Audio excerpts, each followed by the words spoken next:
ನಾವು ನೋಡಿದಿರಿ ನೀವ್ ಹೆಂಗ್ ಮಾಡಿದೀರಾ ಅಂತ ನಾವು ನೋಡಿದಿರಿ. ವಿರೋಧ ಪಕ್ಷ ಇದ್ದಾಗ ನಮ್ಗೇನು ಬುದ್ಧಿವಾದ ಹೇಳೋದ್ ಬೇಡ ಕೃಷ್ಣ ಅವರೇ, ನಮ್ಗೇನು ಬುದ್ಧಿವಾದ ಏನು ಹೇಳೋದ್ ಬೇಡ.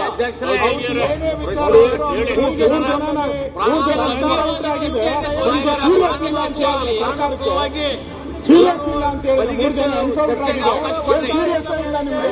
ತಮಿಳುನಾಡು ಮುಖ್ಯಮಂತ್ರಿ ಅವರು ಸ್ಟೇಟ್ಮೆಂಟ್ ಮಾಡ್ತಾರೆ, ನಿಮ್ಗೆ ಸೀರಿಯಸ್ನೆಸ್ ಇಲ್ಲ. ರೂಲ್ಸ್ ಎಲ್ಲ ಹೇಳ್ತೀರಾ, ರೂಲ್ಸ್ ಎಲ್ಲ ಹೇಳ್ಕೊಂಡು ಕೂತಿದ್ದೀರಾ. 3 ಜನ ಎನ್ಕೌಂಟರ್ ಮಾಡೋಲ್ಲ, ಎನ್ಕೌಂಟರ್ ಮಾಡಿದ್ದೀರಾ ನೀವು? ಎನ್ಕೌಂಟರ್ ಮಾಡಿದ್ದೀರಿ.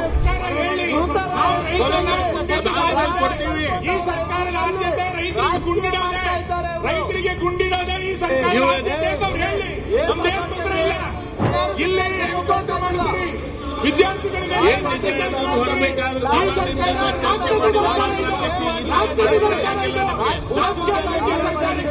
ಸರಿ. ರಾಮಲಿಂಗಾರೆಡ್ಡಿ ಅವರೇ, ನಾನು ಹೇಳೋದು ಈ ಪ್ರಕರಣದಲ್ಲಿ ಒಂಥರ ಸಾಲು ಸಾಲು ತಪ್ಪುಗಳನ್ನ ಮಾಡ್ತಾ ಇರೋದು.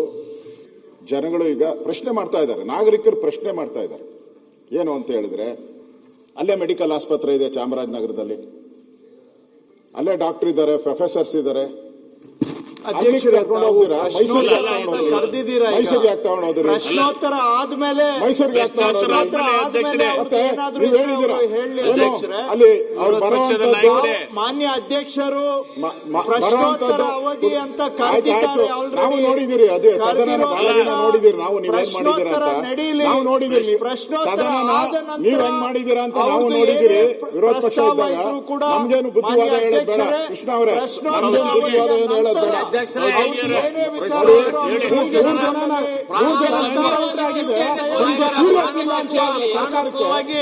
ಸೀರಿಯಸ್ ಇಲ್ಲ ಅಂತ ಹೇಳಿ 3 ಜನ ಎನ್ಕೌಂಟರ್ ಆಗಿದೆ. ಸೀರಿಯಸ್ ಇಲ್ಲ ನಿಮ್ಗೆ? ಅದಕ್ಕೆ ನಿಮ್ಗೆ ಹೇಳಿದ್ವಿ ರೈತರು ಅಂತ ಹೇಳ್ತಾರೆ, ದನ ಹೊಡ್ಕೊಂಡು ಹೋಗಿದ್ರು ಅಂತಾರೆ. ನಿಮ್ಗೆ ಸೀರಿಯಸ್ನೆಸ್ ಇಲ್ಲ. ತಮಿಳುನಾಡು ಮುಖ್ಯಮಂತ್ರಿ ಅವರು ಸ್ಟೇಟ್ಮೆಂಟ್ ಮಾಡ್ತಾರೆ, ನಿಮ್ಗೆ ಸೀರಿಯಸ್ನೆಸ್ ಇಲ್ಲ. ರೂಲ್ಸ್ ಎಲ್ಲ ಹೇಳ್ತೀರಾ, ರೂಲ್ಸ್ ಎಲ್ಲ ಹೇಳ್ಕೊಂಡು ಕೂತಿದ್ದೀರಾ. 3 ಜನ ಎನ್ಕೌಂಟರ್ ಮಾಡೋಲ್ಲ, ಎನ್ಕೌಂಟರ್ ಮಾಡಿದ್ದೀರಾ ನೀವು? ಎನ್ಕೌಂಟರ್ ಮಾಡಿದ್ರೆ ವಿಷಯ ಇದ್ರು ತದನಂತರ ತೆಗೆದುಕೊಳ್ಳೋದು ಇದು ಒಂದು ಸಂಪ್ರದಾಯ ಇದೆ. ಪುಸ್ತಕದಲ್ಲೂ ಕೂಡ ಅದೇ ಇದೆ. ದಯವಿಟ್ಟು ಅವರು ಸಹಕಾರ ಕೊಡ್ಲಿ.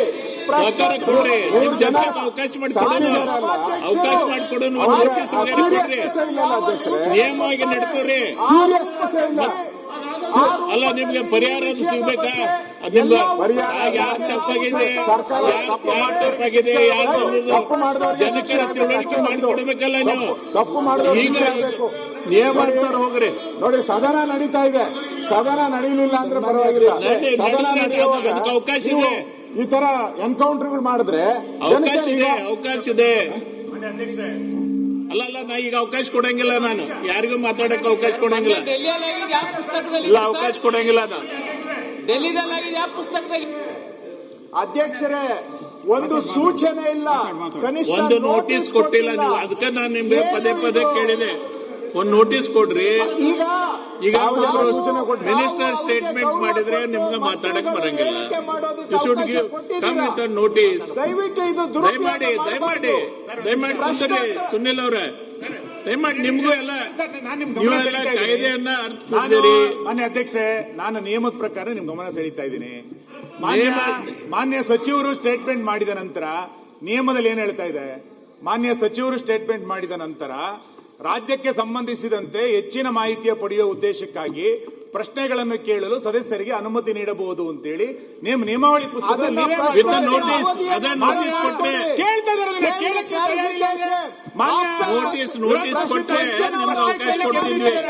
ನೀವು ಮಂತ್ರಿ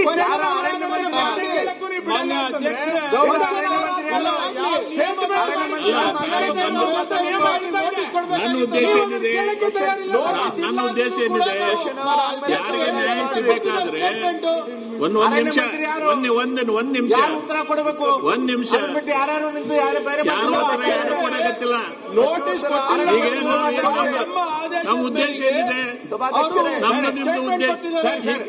ಸರ್ ಮಾನ್ಯ ಅಧ್ಯಕ್ಷ ಒಂದೇ ನಿಮಿಷ ನಾನು ಮುಗಿಸ್ತೇನೆ. ಈ ಘಟನೆ ನಡೆದು ಹೋಗಿದೆ. ಮಾನ್ಯ ಅಧ್ಯಕ್ಷರೇ, ಇಲ್ಲ ನೋಡಿ ಕೇಳಿ, ಒಂದ್ ನಿಮಿಷ ತಾವು ಹೇಳಿದ್ರಲ್ಲ, ಕೋಟ್ ಮಾಡಿದ್ರಲ್ಲ, with the consent of the speaker a minister may make a statement on a matter of public importance. On such statement, no discussion shall be allowed.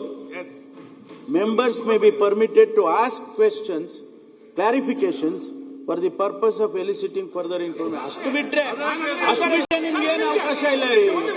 ಯಾಕೆ ಸುಮ್ಮನೆ ನೀವು ರೂಲ್ ಒಂದ್ ನಿಮಿಷ ಕುತ್ಕೊಳ್ಳಿ. ನಾನು ಅದನ್ನೇ ಹೇಳಿದ್ದು, ಮಾನ್ಯ ಅಧ್ಯಕ್ಷರೇ, ಸದನದ ನಿಯಮಾವಳಿಯ ಪ್ರಕಾರ ಮಂತ್ರಿಗಳು ಸೋಮೋಟೋ ಸ್ಟೇಟ್ಮೆಂಟ್ ಮಾಡಿದ ನಂತರ ಚರ್ಚೆಗೆ ಅವಕಾಶ ಇಲ್ಲ ಅನ್ನೋದು ನಂಗೆ ಗೊತ್ತಿದೆ. ನಾವು ಚರ್ಚೆ ಕೊಡಿ ಅಂತ ಕೇಳ್ತಾನೆ ಇಲ್ಲ. ಕ್ಲಾರಿಫಿಕೇಶನ್ಗೆ ಕೆಲವು ಪ್ರಶ್ನೆಗಳನ್ನು ಕೇಳಬೇಕು ಅಂತ ವಿರೋಧ ಪಕ್ಷದ ನಾಯಕರು ನಿಂತಾಗ ನೀವು ಅದಕ್ಕೆ ದಯಮಾಡಿ ಅಲೋ ಮಾಡಬೇಕು. ನೀವು ಸ್ಟೇಟ್ಮೆಂಟ್ ಮಾಡಿ ಅಲೋ ಮಾಡಿ ಅಲೋ ಮಾಡಿ. ಈಗ ಕ್ವೆಶ್ಚನ್ ಅವ್ರ ಮುಗಿಲಿ, ಕ್ವೆಶ್ಚನ್ ಅವ್ರ ಮುಗಿಲಿ, ಏನಿಲ್ಲ ಕ್ವೆಶ್ಚನ್ ಅವ್ರ ಮುಗಿಲಿ.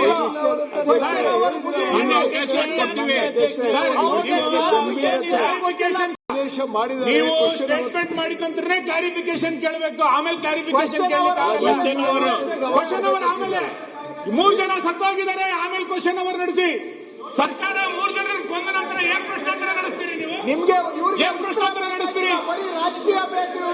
ರಾಜಕಾರಣ ನಾವು ಮಾಡಿದ್ದಲ್ಲ, ನೀವು ರೈತರಿಗೆ ಕೊಂದಿದ್ದು ನೀವು.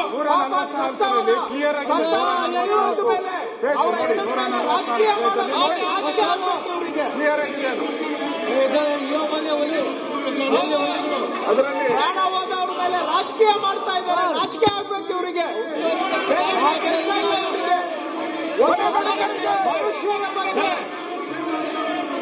ಮನುಷ್ಯರ ಬಗ್ಗೆ ಗೌರವ ಇಲ್ಲ.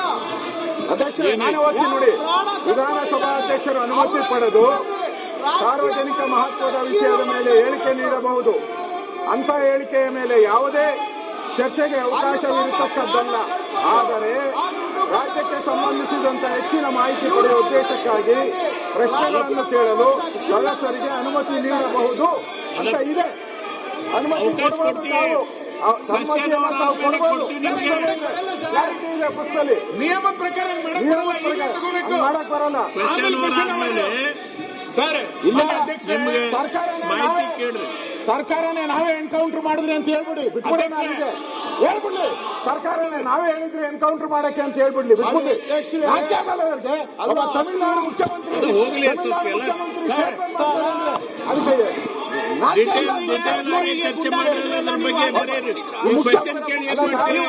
ನಮಗ್ ಬಿಟ್ಬಿಡಿ. ತಮಿಳುನಾಡು ಮುಖ್ಯಮಂತ್ರಿ ಸ್ಟೇಟ್ಮೆಂಟ್ ಮಾಡ್ತಾರೆ, ನಾಚಿಕೆ ಆಗಲ್ಲ, ಖಂಡನೆ ಅಂತ ಹೇಳ್ತಾರೆ. ಸರ್ಕಾರಕ್ಕೆ ಮಾನಮರ್ಯಾದೆ ಇದೆಯಾ? ಮಾನಮರ್ಯಾದೆ ಇದೆಯಾ ಸರ್ಕಾರಕ್ಕೆ? ಸ್ಟೇಟ್ಮೆಂಟ್ ಮಾಡ್ಬೇಕಾಯ್ತು, ಅವರು ಹೇಳ್ಬೇಕಾಯ್ತು. ಪರಿಹಾರ ಏನ್ ಕೊಡ್ತೀರಿ ಅವ್ರಿಗೆ? ನ್ಯಾಯಾಂಗ ತನಿಖೆ ಮಾಡ್ತೀವಿ ಏನು ಅಂತ ಹೇಳ್ಬೇಕಾಯ್ತು. ಓದಿದ್ರು ಬಿಟ್ಟು ಅದರಲ್ಲಿ ನೋಡಿ ಅವ್ರ ಸ್ಟೇಟ್ಮೆಂಟ್ ಅಲ್ಲೂ ಏನ್ ಹೇಳಿದ್ದಾರೆ ಅಂದ್ರೆ ಅವ್ರ ಮೇಲೆ ಮೊದಲು ಕೇಸ್ ಏನೂ ಇರಲಿಲ್ಲ ಅಂತ ಹೇಳಿದ್ದಾರೆ. ಸ್ಟೇಟ್ಮೆಂಟ್ ಅಲ್ಲಿ ಅವನ ಮೇಲೆ ಯಾವುದೇ ಹಿಂದೆ ಕೇಸ್ ಇರಲಿಲ್ಲ ಅಂತ ಹೇಳಿದ್ದಾರೆ. ಏಕಾಏಕಿ ಹಂಗೆ ಕಳ್ಳಾಗೋತಾನೆ ಅವನು. ಮಾನ್ಯ ಅಧ್ಯಕ್ಷ, ಸ್ಟೇಟ್ಮೆಂಟ್ ಅಲ್ಲಿ ಅಧ್ಯಕ್ಷ ದಯಮಾಡಿ ಏನೋ ಇಲ್ಲ ಸಚಿವರು ಸ್ಟೇಟ್ಮೆಂಟ್ ಮಾಡಿದ ನಂತರ ಕ್ಲಾರಿಫಿಕೇಶನ್ ಅವಕಾಶ ಕೊಡಬೇಕು.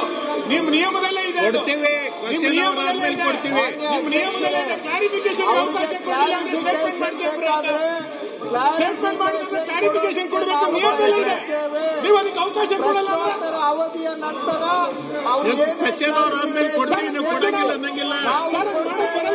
ನಿಯಮ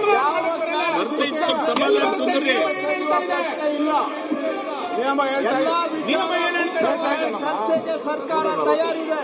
ಕ್ಲಾರಿಫಿಕೇಶನ್ಗೆ ಉತ್ತರ ಕೊಡ್ತೇವೆ. ಇಲ್ಲ ಅಂತ ಪ್ರಶ್ನೋತ್ತರ ಅವಧಿ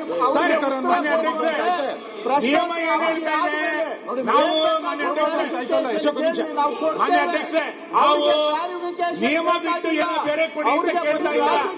ನಾವು ಕೇಳ್ತಾ ಇರೋದು ಸಚಿವರು ಸ್ಟೇಟ್ಮೆಂಟ್ ಮಾಡಿದ ನಂತರ ಕ್ಲಾರಿಫಿಕೇಶನ್ ಅವಕಾಶ ಕೊಡಿ. ನಾನು ಕ್ವೆಶ್ಚನ್ ಪ್ರಾರಂಭ ಮಾಡಿ ಹೇಳಿದ್ದೇನೆ. ಈ ಕ್ವೆಶ್ಚನ್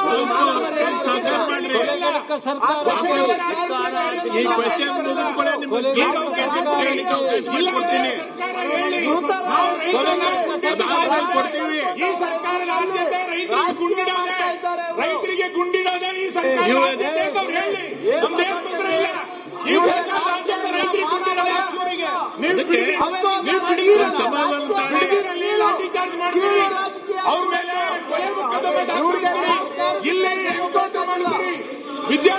ಏನ್ ನಿಜ ಎಲ್ಲ ಹೊರಬೇಕಾದ್ರೆ ಸದನದಿಂದ ಚರ್ಚೆ ಮಾಡಿ ನಾಚಿಕೆ ಆಗಬೇಕು. ರೈತರ ಮೇಲೆ ಗುಂಡೆ ಹಾಕ್ತಿರಲ್ಲ, ನಾಚಿಕೆ ಆಗ್ಬೇಕು ಈ ಸರ್ಕಾರಕ್ಕೆ. ದಯಮಾಡಿ ಸಹಕರಿಸ್ರಿ. ದಯಮಾಡಿ ಕ್ಲಾರಿಫಿಕೇಶನ್ ಕ್ವಶನ್ ಅವರ್ ಆದ್ಮೇಲೆ ಕೊಡ್ತೀವಿ ನಿಮ್ಗೆ, ಕ್ಲಾರಿಫಿಕೇಶನ್ ಕೊಡ್ತೀವಿ. ಕೊಡಿ ಕಾರ್ಪೊರೇಷನ್ ಕೊಡಿ.